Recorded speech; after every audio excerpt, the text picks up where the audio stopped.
having Pastor Kibuloy came out at ano ba, surrender, huli, at anong tamang kwento? Go ahead po, Attorney Torrio. Well, it was really a surrender, no? It was really a surrender. Ito, version lang talaga ito sa katotohanan, ha? Na he had to check on his people. So, galing sa bundok, no? Whether you believe it or not, pumasok siya ulit dun sa compound to check on his followers. And he informed them, no? Na he has to surrender, this has to end, no? And ang kapakanan daw ng kanyang mga miyembro ang pinaka-importante, no? And he even checked on his people. Kaya yung sabi ni General Torre na nandyan lang yan si Pastor, naglalakad-lakad lang yan. Hindi yung totoo. Yun, it was really a surrender. Hindi po yung, maski naman po yung PNP ay nag-acknowledge po niyan, no? We operationalized yung na pag-usapan namin kasi ang tumulong talaga namin noon, no? At saka hanggang ngayon si General Silo, no? And matino na tao at honorable to si General Silo. General Silo trusted him, but of course, since he is a member of the PNP, we had to, eto, katotohanan lang talaga, ha? We had to contact the Philippine Army, no? And meron pong nag-go-between sa amin, yung akin pong gwapo na kliyente, yung gobernador po ng Davao del Norte. And then he nagpatulong ako sa kanya, and he was able to connect me to the ISAF po, yung ISAF, no? Ito, I have to tell the truth. Pasensya na po sa ISAF kasi ayaw sana nila ma-mention, pero kailangan malaman ng taong bayan. Kasi si Pastor, ang trust po niya sa AFP, no? So, yun, nagkita kami ng mga opisyal ng what you call this, ng ISAF, and then sila Colonel Cabading, si Colonel Ruiz, and then ang napag-usapan kasi hindi talaga po pwede na yung arresting officer ay yung maggawa ng mga paperworks ay AFP. So we had to contact yesterday, si Colonel Ruiz had to contact General Macapas po. And then General Macapas had to coordinate with what you call this, with the higher ups, no? And General Francisco, no? And then meron pa siyang mga tinawagan po. So yun na po ang nangyari. We had to wait for the yung aeroplano C-130 from Manila kasi tinawagan ni Colonel Ruiz yung what you call this, yung aeroplano, yung kanyang boss po, at who was also a very good man, no, or who is a very good man, at nakarating po dito. Alam ko ayaw nila sabihin ito, pero pasensya na po, kailangan sabihin kaya para malaman ng taong bayan yung katotohanan. And then yun na, pumasok na kami sa loob, at nag-usap si General Macapas and Colonel Ruiz dun sa loob together with me, kay Pastor, at umalis kami sa compound at sumakay ng C-130 at papunta po sa Camp Crame. Ang isang usapan sana ay ayaw na namin ng away. Gusto lang namin media blackout sana kay para malagay sana in proper perspective. But then again, nag-request si General Macapas for just one picture para ma-submit naman sa kanyang higher ups, no? And nagpa-unlock po kami doon sa nasa aeroplano na kami before mag-take off, no? Isang picture lang. So pinadala ni General Macapas sa kanyang head po, no? So si General Marbil ata yun kasi parang nandun ata sa United Arab Emirates. So pinadala. while we were about to take off, katabi kasi kami ni Pastor, nagkapag-usap kami, and yun nga, sinabi niya, hindi ko na talaga matiis yung kanyang mga miyembro sa kanilang mga sufferings, and he did not want the lawless violence to expand further.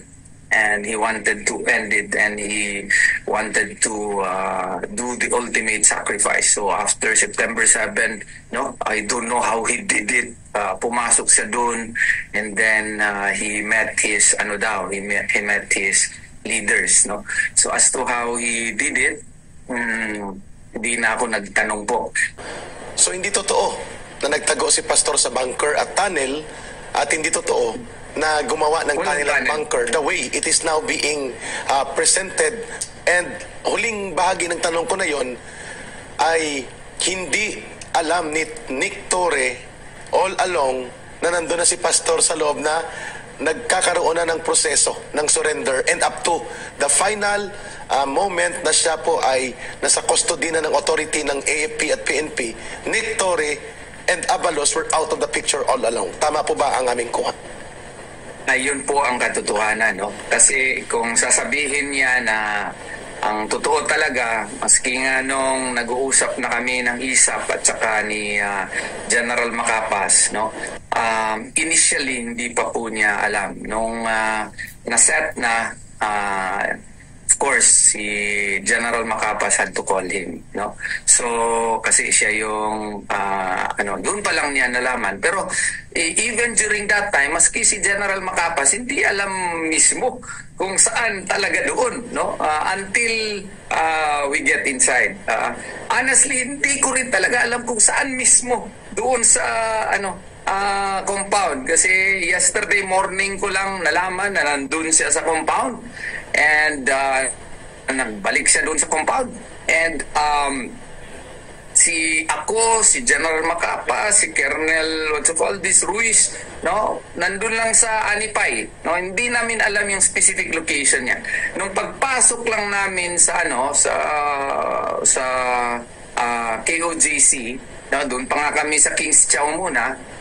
It was only later yung paalis na kami, no, nung nalaman namin kung saan yung specific location niya. So kung ano man yung nabalita, no, hindi po totoo. Nag-choose kasi ng location si Pastor where he would like to be picked up, no? So ibig sabihin dun sa last na pagsagot mo kay Ka Eric, ibig sabihin tuloy na tuloy pa rin yung mga paghahain ng kaso laban dito sa mga lumabag, yumurak ng bastos dyan sa Kingdom of Jesus Christ, dyan sa Jose Maria College, sa pangkalahatan, dyan po sa compound, no? Lahat ng kanilang mga ginawang mali, merong karampatang kaso na ipapataw sa kanila. Yes, as of the present, although I am given liberty by Pastor, no, kung sino ang hindi natin i-include at sino talaga yung talaga, yung in bad faith talaga, no? Yun po ang instruction po sa akin, no? And then ang nga niya kasi ano ba yan sa Tagalog niya, sinaula? Ano yan? Ano yung Sinalaula. It was desecrated, I think, in English. Yeah, that's correct. Desecrated. Nasabi nga ni Pastor sa akin, ang plano niya soonest is baka ipademolish niya yung cathedral and build a new one, yung mas maganda kasi the extent of the desecration daw is probably not anymore capable of being cleansed, no? Pero in the meantime, reconsecrate daw yan, and then kung reconsecrated na, gagamitin, pero ang kanyang ultimate objective is parang i-demolish daw yan, and he wants to build a new one, a grander one, no? So yun ang nasabi po niya sa akin kahapon. Ito po, factual po ito. Alam niyo naman ako, I only want to as much as possible, I really want to be objective, kaya para at the end of the day, credibility is one of the most important virtue of a man. So, attorney, At maraming salamat po sa pag-aalaga sa ating butihing pastor. At 7 million po na mga mahigit 7 milyong mga manggagawa po talaga ay masaya sila eh. I mean, kasi sa larawan po na ipinakita po ninyo, marami po nagtatanong, Pastor looks very victorious in spite of all the things that is happening there.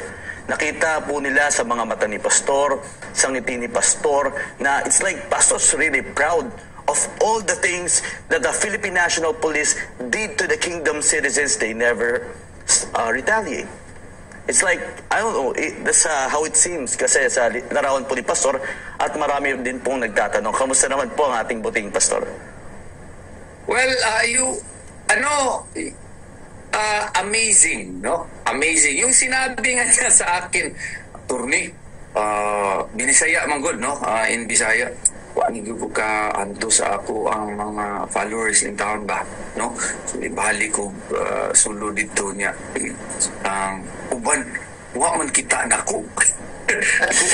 Ano yung kita sa mga pastor? Hindi man nila ako. Pero yung iba, nakakita sa akin, no? Paano mo ginawa yan, pastor? Pero ano man yung feeling mo dun sa ibang pulis, hindi pa ako galit sa kanila kasi alam ko naman na napag-utusan sila sa ato pa, di wa man ko nasuko sila kay balo man ko nga nasuguan ra na sila. Pero ang hustisya no? Ingko, pastor, pwede ba nga naiuban diha nga di na lang nato i-appeal? Siya, ikaw na bahala diha, I give you ikaw may mas nakahibalo ana. Tapos kunya, kumusta man siya? Kumusta man ka? Na din siya. Buangan ning nahitabo Pastor Nino, ano man pastor na nahibalaan na gid noon sa tibuok kalibutan kung unsa ang KOGC. We are placed in the spotlight. Nakuha man nato ni tuyua. Ilaliman ka 5,000 ka buok pulis nangita nako, wa gid sila kita nako. So magkatawa mi, no? Kung lagi pastor, usa man sa tunimo nga ni sug kag balik. Kinsa bot po lagi ano wa man pug nila kit no? So ayun ang ami is somehow of course he is affected but not actually bothered, no?